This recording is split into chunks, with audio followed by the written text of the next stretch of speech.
सबसे आधुनिक गौशाला श्री महादेव गौशाला में आपका पधारने पर हार्दिक स्वागत है, अभिनंदन है। इस वर्ष गोपाष्टमी 30 अक्टूबर को मनाई जाएगी। श्री महादेव गौशाला में गोपाष्टमी बड़े विशाल स्तर पर मनाई जा रही है, जिसकी कार्रवाई 10:40 पर शुरू होगी और सबसे पहले ध्वजारोहण होगा, जो केडीपी के चेयरमैन श्री संजय बटला जी द्वारा होगा। उसके बाद 11 बजे यहाँ पे एक सर्व कल्याणकारी हवन होगा, जिसमें पंकज सेतिया जी, एसडीएम लाडवा और उपेंद्र सिंघल जी सब परिवार बैठ के उसको पूर्ण करें। उसके बाद हमारे यहाँ नंदी भगत और गौ माता का पूजन होगा। शास्त्रों के मुताबिक शिव जी महाराज ने जब सब कुछ बांटना शुरू किया तो नंदी ने बीच में रुकावट डाल दी कि जनाब बोले महाराज मेरे वास्ते तो कुछ रख लो। उसने कहा तेरे को वो चीज़ दूंगा जो किसी को नहीं दूंगा। जब सारों को दे दिया तो उसने पूछा जनाब क्या दोगे? क्या महाराज ने कहा मेरे आगे कोई सवाल करेगा तो शायद मैं उसकी इच्छा पूरी करूँ ना करूँ, पर जो नंदी भगत के कान में अपनी मनोकामना कहेगा वो मैं अवश्य पूरी करूँगा। और गौशाला में तो जीवित नंदी है, मंदिर में पत्थर के या पीतल के नंदी है, या जीवित नंदी के कान में अपनी मनोकामना कहो, जब पूरी हो जाए तो गौशाला की फीस दे देना। सर ये हमेशा ही इतना प्रोग्राम करते हो या पहली बार करवा रहे हैं? इस बार जो प्रोग्राम है थोड़ा सा पिछले सालों से ज़्यादा बड़ा है।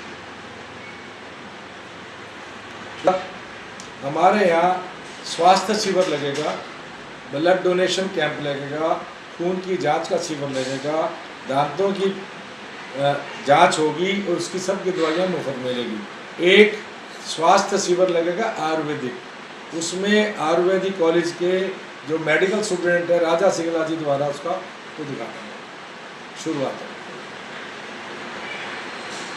कैंप की क्या समय रहेगा? क्या कैंप में दांतों की चेकिंग होगी, उसकी दवाई मिलेगी, खून की जांच होगी, उसकी दवाई मिलेगी, ब्लड डोनेशन का कैंप लगेगा। कार्यक्रम एक बार बता दो जी सारे। हाँ सारे बता रहा हूँ, बता रहा हूँ आगे काफ़ी काफ़ी एक गौशाला का 10 किलोवाट का सोलर पहले लगा हुआ था, वो सरकार से लगवाया था, उसमें 4-5 किलोवाट काम करता, बाकी जवाब देगा। अब हमने 10 किलोवाट का नया सोलर लगवा दिया, उसका भी उस दिन लोकार्पण होगा। एक हरियाणा में श्री महादेव गौशाला ऐसी गौशाला है जिसके अंदर अग्निशमन प्रणाली लग चुकी है, फायर फाइटिंग सिस्टम।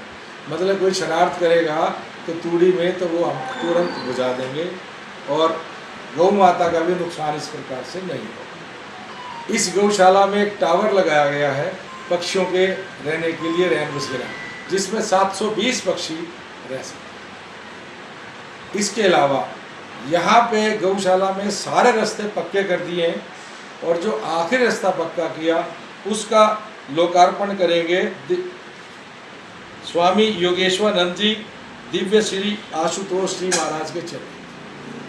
एक हमने यहाँ पर दलिया बनाने का कमरा बनाया है, जो कि जालियों से कवर होगा, जिसमें मक्खी मच्छर नहीं जाएगी, और उसके साथ ही एक ध्यान केंद्र बनाया है।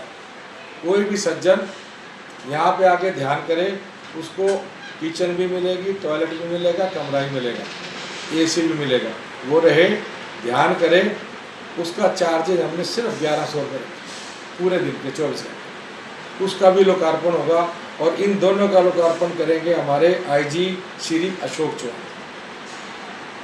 एक आज तक इस गौशाला में जो शेड हैं उन पे चादरें थी, टीन की या सीमेंट की, अब हमने वो प्रथा भी छोड़ दी है। इस बार हम एक सीसी का मल्टीपर्पज हॉल, जिसपे लगभग 14 लाख रुपए खर्च होंगे, उसकी आधारशिला रखवाएंगे गीता मनीषी स्वामी ज्ञानानंद जी से। इस गौशाला में गेट पर आने के बाद यदि कोई अपंग है या बुजुर्ग है तो उसको चलने की जरूरत नहीं, व्हील चेयर गेट पे उपलब्ध है, व्हील चेयर पे उठाएंगे और हमारे कर्मचारी उनको सारी गौशाला में। दोपहर को यहाँ पे देसी घी का भंडारा एक भगत की तरफ से। सुबह 11 बजे हम यहाँ पे अल्पाहार के लिए 4 प्रकार की स्टालें शुरू कर देंगे, जो शाम के 5 बजे तक चलेंगे। ये स्वास्थ्य शिविर कंप्लीट होने के बाद यहाँ 2:30 बजे से 4:30 बजे तक सुखमणि साहब का पाठ होगा और उसकी शुरुआत हमारे महिंद्रा ट्रैक्टर के मालिक मनमोहन छतवाल जी करेंगे और उसका समापन कुरुक्षेत्र यूनिवर्सिटी की नॉन टीचिंग की प्रधान राजवंत कौर जी करेंगे।